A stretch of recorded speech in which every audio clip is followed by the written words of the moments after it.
What's going guys, Zennosh here, and today in this video of Exos Heroes, we have got some news from developers. Yes, they have released some dev notes saying that the Dragon Emperor Knights are gonna get nerfed. But by how much? By what magnitude? And is this nerf gonna really impact the entire tier list? So let's talk about all those kind of things in this video today. So let's get it started. So this note right over here, this notice was just released today. It says directional guidance for improving the playtime of specific PvP content. So it's really about the PvP concern, and the developers really came out with a graph saying that yes, there are some really those kind of PvP battles that are pretty much stretched more than a lot of minutes, okay, and it's not really that good, like more than 20 minutes, and it's not supposed to happen. And it's really happening in a very frequent manner, and this is not really that good because, I mean, like, come on, wasting more than 20 minutes in just one PvP battles. I mean, like, there are even some players who are saying that, like, damn, I spent like more than 5 to 6 hours because of that Dragon Wrath, or let's say that Dragon Blood passive, right? And now there is going to be some solution for this problem right away, so that you really don't have to face this kind of trauma over and over again. So what is the solution that the developers have come out with? So let's talk about that one, right? First of all, there's going to be two types of checkpoints, okay? Checkpoints by case related to long play time. So there are two situations which says Zennosh, meaning PvP battles, team with Dragon Emperor Knights versus team with Dragon Emperor Knights, meaning like both have FC Jeon and FC Anastasia, or let's say FC Baelish, right? Meaning like pretty much a mirror, or let's say a copy of the same team, and they are pretty much on the opponent side as well and in your team as well, right? And in that case, you are pretty much going to expect a very long, freakish long battle, right? So what do you do in that case? What is the solution that the developers have really come out with when you are in that situation, when Fedcore Jeon is in your team as well and the Fedcore Jeon is in the opponent's team as well? So it says this is an abnormally long playtime case. I mean, like, hey, come on, 5 to 6 hours, dude, that's a lot. The causes are follows. During battles between Dragon Emperor Knights, most heroes who attacked by AoE damage activate the Wrath effect. Yes, there we go. Hero who used AoE attack acquire multiple Dragon Blood with just one attack. Damn it. And continuously activates the Dragon Scale at the maximum level of Dragon Blood stack, a situation in which the Dragon's shield remains excessive. For example, alright, for the Dragon Scale, it provides you the barrier, and that barrier is going to be quite reflective to the stacks that you have. For example, let's say your Fedcore Jeon has 2000 defense, right? And it has a total of 7 stacks. That means 100% of the defense stat will be converted to barrier per 1 stack. And 7 stacks equals to 7 times 2, that's 14,000 hit points barrier, and that's a lot, okay? And guess what, guys? He's even always going to deal that Wrath, right? Meaning like there is a Fedcore Jeon versus Fedcore Jeon, and whenever you are going to deal some kind of damage, obviously there is going to be a lot of Wrath damage, right? And that Wrath damage is also kind of really efficient enough to trigger the another Dragon Scale barrier, and it just feels like the battle is endless, right? Because the Dragon Scale pretty much, you know, it just replaced the old barrier. The old broken barrier, it just, you know, like replaced that one. Meaning like your Dragon barrier is always gonna get refreshed whenever you get hit. Especially in 1 versus 1 solo battle, it's infinite, okay? And that can be a really big problem, and that has always been the problem so far. And the battle really looks too stupid, right? So let's see like what this developers have been really come out with. The next thing is going to be the Zennosh team with Dragon Emperor's Knights versus team without Dragon Emperor's Knights. That's a normal play time. And the third condition is going to be Zennosh team without Dragon Emperor's Knight versus team without Dragon Emperor's Knights. Well, it's not really explained that much in this you know, like notice for this time, but anyways, we're going to talk about that a little bit later.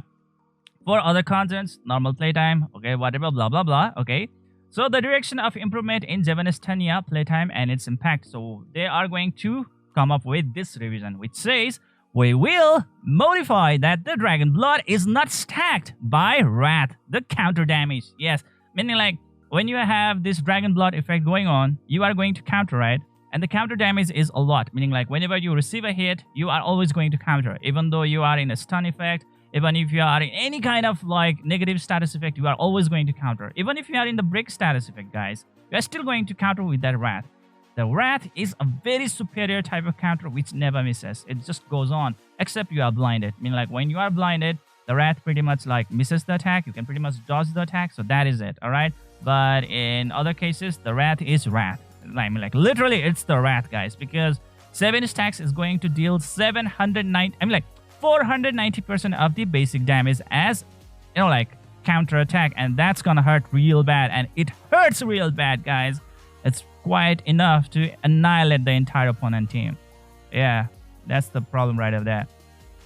So the Dragon Blood will not be stacked by the Wrath, which was pretty much the case before. That means like if the Wrath is not like risen for stacking up the Dragon Blood, then there can be a lot of hopes in which you can pretty much shorten up the battle, alright?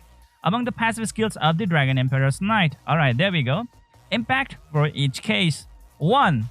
Team with Dragon Emperor's Knight versus team with Dragon Emperor's Knight. Meaning like Fate Core Geon versus Fate Core Geon.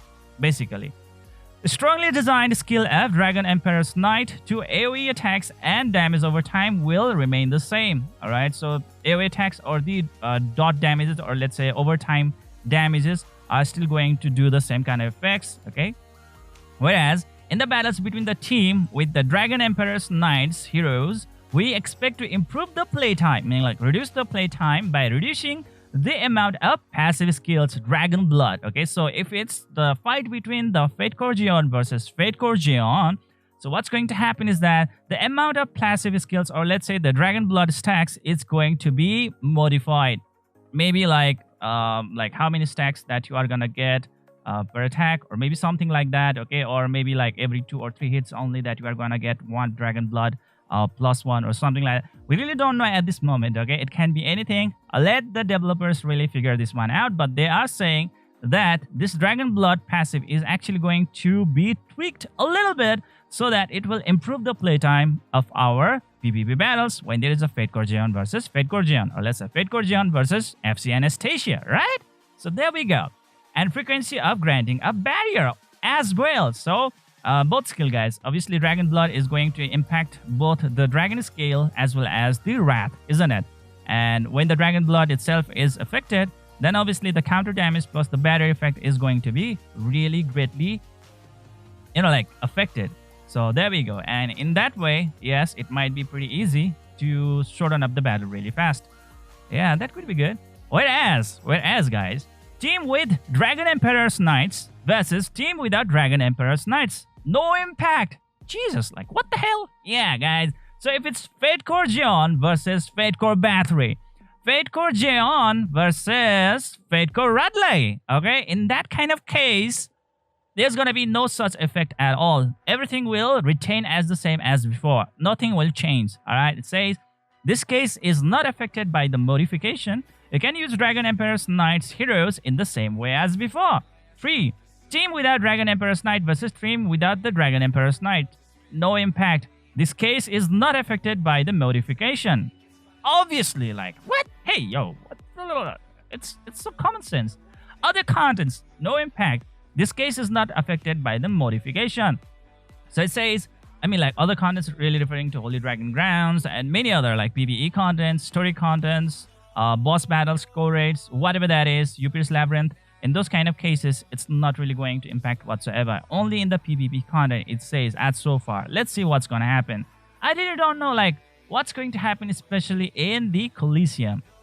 Is it going to affect in Coliseum? Because, guys, we have been really seeing Fate Core Geon being used by the stupid computer all the time in the Coliseum, which pretty much is like a, what do you call that? Rigged, okay? Yes, the Coliseum is rigged, guys. It's rigged.